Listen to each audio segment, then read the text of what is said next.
Barpa bike cup টুর্নামেন্টে আমরা কিভাবে জিতলাম, সারাদিন কি কি হয়েছে এবং কে সবচেয়ে বেশি ভালো খেলেছে, আমার আজকের ভিডিওতে এটাই শেয়ার করব। আসসালামু আলাইকুম, কেমন আছেন সবাই? আশা করি সবাই ভালো আছেন। আমিও আলহামদুলিল্লাহ আপনাদের দোয়ায় অনেক অনেক ভালো আছি, আর একটু বেশি ভালো আছি কারণ আজকে আমরা আমাদের বরপা T15 বাইক কাপ টুর্নামেন্টের প্রথম ম্যাচে জয় দিয়ে শুরু করেছি। তো বাসা থেকে বের হওয়ার পরপরই দেখি মোহন, জনি, রিয়াজ ভাই আসলে সবাই নাস্তা করতেছিল। আমি একটু দেরি হয়ে গেছে বাসা থেকে বের হওয়ার জন্য, যার কারণে আমি আর নাস্তা করি নাই। সবাইকে সাথে নিয়ে বের হয়ে পড়ি বরপা যাওয়ার উদ্দেশ্যে। কারণ বরপাতে আমরা নতুন একটা টুর্নামেন্টে নেমেছি, যেটার নাম হচ্ছে Barpa T15 bike cup tournament. তো ওইটাতে ফাইনাল প্রাইজ হচ্ছে বাইক, সেকেন্ড প্রাইজ হচ্ছে ফ্রিজ, আর থার্ড প্রাইজ হচ্ছে এলইডি টিভি। তো এখন ওখানে আমরা যাওয়ার জন্য আমাদের এলাকা যেহেতু রামপুরা, একটু ব্যাকওয়ার্ড রাস্তাটা, কারণ হচ্ছে মিনিমাম 4 থেকে 5টা আমাদের গাড়ি চেঞ্জ করতে হবে। আমরা মেইন রোডে যেয়ে রামপুরা ব্রিজে যাওয়ার জন্য উঠে পড়ি একটা বাসে, ওখান থেকে আবার নেমে বাস পাল্টাইতে হবে। এ হচ্ছে ভিক্টর ক্লাসিক বাসটা। এই বাসে করে আমরা রামপুরা বাজার থেকে চলে আসি হচ্ছে রামপুরা ব্রিজে। এখন আমাদের আবারও বাস চেঞ্জ করতে হবে, কারণ ভিক্টর ক্লাসিক চলে যাবে সোজা, আর আমরা যাব হচ্ছে ডেমরা স্টাফ কোয়ার্টারের দিকে। আপনারা অনেকেই জানেন যে এই রোডটা একটু সমস্যা, ভাঙাচোরা, যেমন জ্যাম পড়ে, মানে খুব সমস্যাই। তো আমাদের ম্যাচ যেহেতু 10টার দিকে ছিল, আর আমরা বাসা থেকে বাসে উঠি 8:30টার দিকে। তো ওখান থেকে আমরা রমজান বাসে করে, রামপুরা ব্রিজ থেকে রমজান বাসে করে আমরা মোটামুটি 30 মিনিটসের মধ্যে আমরা চলে আসি ডেমরা স্টাফ কোয়ার্টার। এটা হচ্ছে ডেমরা স্টাফ কোয়ার্টারের এরিয়া। এখনো সম্পূর্ণ মার্কেট খোলে নাই। খুব সকাল সকাল যেহেতু আমরা যাচ্ছি, সেহেতু অনেকেরই ভোর এখনো হয়নি। তো যার জন্য মানুষ একদমই কম ছিল, আর বাসটা খুব তাড়াতাড়ি চলে আসছে। তো ওখান থেকে ডেমরা স্টাফ কোয়ার্টারে আসার পরে আমরা আবার লেগুনা নিতে হয়েছে, কারণ ডেমরা স্টাফ কোয়ার্টার থেকে যাইতে হবে আমাদেরকে বরপা বাস স্ট্যান্ড। বরপা বাস স্ট্যান্ডে অবশ্য এখান থেকে সিএনজিও আছে, আর আমরা সিএনজি নেই নাই কারণ আমরা মানুষ ছিলাম অনেক বেশি। এক লেগুনাতে করে চলে আসছি সবাই। তো বরপা বাস স্ট্যান্ড নেমে এইখানে আবার নতুন করে একটা অটোতে উঠি, যেই অটোটা ছিল 8 সিটের অটো।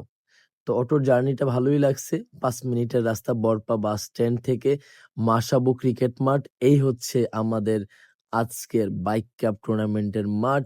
বৃষ্টির জন্য মাঠটা একটু নষ্ট ছিল, কিন্তু কমিটির আপ্রাণ চেষ্টার ফলে, অনেকক্ষণ চেষ্টার ফলে তারা আমাদের ভালো একটা মাঠ দিতে সক্ষম হয়। এ হচ্ছে জুনায়েদ মাঠটা বারবার দেখতেছিল, এ হচ্ছে পিচ, এটা মেইন পিচ, কিন্তু আমাদের এই মাঠে খেলাটা হবে না।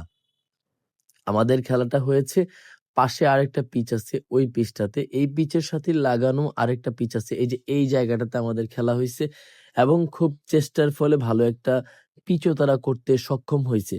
তো এই পিচটাতে খেলা না দেওয়ার কারণ হচ্ছে, যেহেতু এটা মেইন পিচ এবং এটাতে যদি খেলা হয়, গতকাল রাতে বৃষ্টির কারণে যে সফট ভাবটা এখানে আছে, মাঠটা নষ্ট হওয়ার চান্স সবচেয়ে বেশি।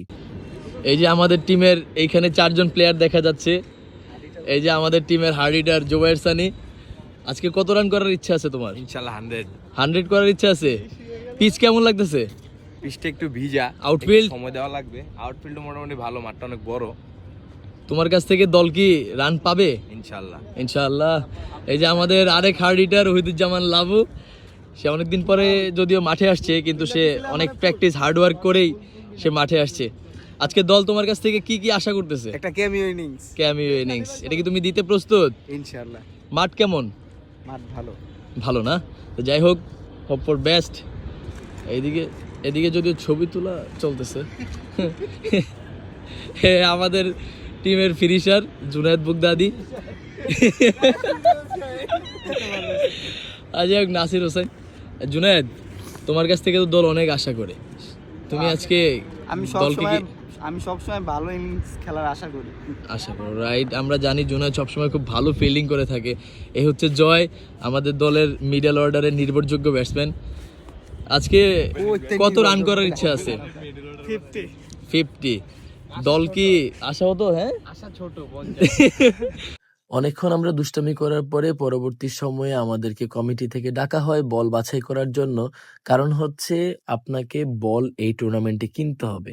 আপনি যেই কটা বল ইউজ করবেন সেই কয়টা বলই আপনাকে কিনে নিতে হবে। কিন্তু পরবর্তী সময়ে যদি বল ফেটে যায় বা কস্টিপ ফেটে যায় তাহলে কমিটি আপনাকে বিনামূল্যেই দিয়ে থাকবে। কিন্তু প্রথম যে বলগুলো আপনি ব্যবহার করবেন সেগুলোর জন্য অবশ্যই আপনাকে পে করতে হবে। তো টস পর্বে এসে ৳৫ একটা পয়সা ছিল। আমি যমুনা চাই, কিন্তু দুর্ভাগ্যবশত আইনতা যে টুর্নামেন্টে আমি যমুনা চেয়ে পেয়েছিলাম, আজকে সেটা পাইনি এবং টসে হেরে আমরা প্রথমে ব্যাটিং পাই। পরে টিমের লিস্ট দেওয়ার জন্য এই যে স্বাধীন বাংলা T15 ক্রিকেট টুর্নামেন্ট ২০২৬ এই একটা কাগজ দেওয়া হয়। আমি আমার টিমের প্রত্যেকটা প্লেয়ারের নাম ওখানে লিখে দেই। আসলে অপোনেন্টে যারা ছিল তারাও অনেক ভালো খেলেছে। আমরা তো বরাবরই আমাদের টিমের সবাই অনেক ভালো খেলার চেষ্টা করছে এবং আজকে আমি ওপেনিংয়ে পাঠাই বন্ধু মোহন এবং লাবুকে। আপনারা সবাই জানেন যে লাবু মাঝখানে অনেকদিন খেলায় ছিল না। লাস্ট কয়েকটা দিন লাবু অনেক হার্ড ওয়ার্ক করছে, যার জন্য আজকে লাবু সাকসেস। আমি সাকসেস কেন বললাম আমি একটু পরেই বলতেছি যে কেন আজকে লাবু সাকসেস। প্রথমে বন্ধু মোহন প্রথম ওভারটাতে প্রথম ৫টা বল সে ডট দিলেও শেষ বলে সে এই ৪টা মেরে দলের রানের খাতাটা খুলে আসে। কিন্তু লাবু ছিল মানে অনবদ্য একটা ইনিংস। প্রথম বল সে দেখে শুনে খেলে, কিন্তু পরে থেকে সে এত চার্জ করে বোলারদের উপর এত চড়াও আচরণ করে, মানে দারুণ। আসলে আজকে লাবু মোটামুটি আমার যতটুকু ধারণা ৩৬-৩৭ বল থেকে সে ৯০ রান করেছে। সে কিন্তু আজকে 90+ রান করেছে। এই যে দেখেন তার একটার পর একটা মানে রকেট শট যাকে বলে, বল মানে বাগানে পাঠাইতেছিল। প্রথমে সে 50টা করছে। এই যে দেখুন আপনারা, এই যে সে ব্যাট দেখাচ্ছে। সে প্রথমে 50 করতে সক্ষম হয়। পরবর্তী সময়ে 50-র সাথে আরো 40 রান করে। এই হচ্ছে আমার ব্যাটিং। ২ উইকেট যাওয়ার পরে আমি ৬ মেরে আমার ব্যক্তিগত রানের খাতাটা ওপেন করি এবং আমার আজকে ছিল ১৩ বল থেকে ৩৮ রানের ছোট্ট একটা ইনিংস। আমি আমার দলকে ছোট্ট একটা রান যোগ করে দেওয়ার চেষ্টা করেছি এবং আলহামদুলিল্লাহ আমি সাকসেস। শেষের দিকে ফিনিশিংটা ভালো না হইলে আপনারা জানেন যে শেষ ভালো যার সব ভালো তার। তো যাই হোক, আমি আমার বন্ধু লাবুকে সাপোর্টিভ একটা পাশাপাশি ব্যাটিং করানোরও চেষ্টা করেছি। তো সেই জায়গা থেকে লাবুও সাকসেস আজকে, কারণ সে মাঝখানে অনেকদিন খেলায় ছিল না। লাস্ট কয়েকটা দিন হার্ড ওয়ার্ক করার কারণে সে আজকে ৯০ রানের একটা মাইল ফলক সে দলকে উপহার দিয়েছে। তো যাই হোক, ধন্যবাদ লাবু। আমি সামনাসামনি তো তার ব্যাটিংটা খুব দারুণভাবে উপভোগ করছি, কারণ তার সাথে আমার মোটামুটি ৭০ রানের একটা পার্টনারশিপ রয়েছে। তো সেজন্য লম্বা সময় তার সাথে আমি মাঠে ছিলাম, আর এই কারণে আমি তার ব্যাটিংটা খুব কাছ থেকেই উপভোগ করতে পেরেছি। তো যাই হোক, সবশেষে আমাদের ১৮৫ রান দাঁড়ায়, ১৮৬ রান টার্গেট থাকে। তো সেই টার্গেটকে সামনে রেখেই রিয়াজ ভাই বলে প্রথম যায় এবং প্রথম বলেই লেফটি একটা দারুণ ব্যাটসম্যানকে রিয়াজ ভাই ক্যাচ আউট করতে সক্ষম হয়। এই যে রিয়াজ ভাই খুব আনন্দিত ছিল, আর ক্যাচটা ধরে হচ্ছে মোহন। তো সেই জায়গা থেকে এই যে আমাদের রাজু ছিল, ভালো বল করে সবসময়। আপনারা সবাই জানেন যে রাজুর স্লোয়ারটা ব্যাটসম্যান কিন্তু মানে বোঝে না, মানে চোখের পলকেই বলটা চলে যায় রাজুর এই স্লোয়ার। তো যার জন্য সে আসলে মোটামুটি অনেক জায়গায় বিখ্যাত তার এই স্লো বল করার জন্য।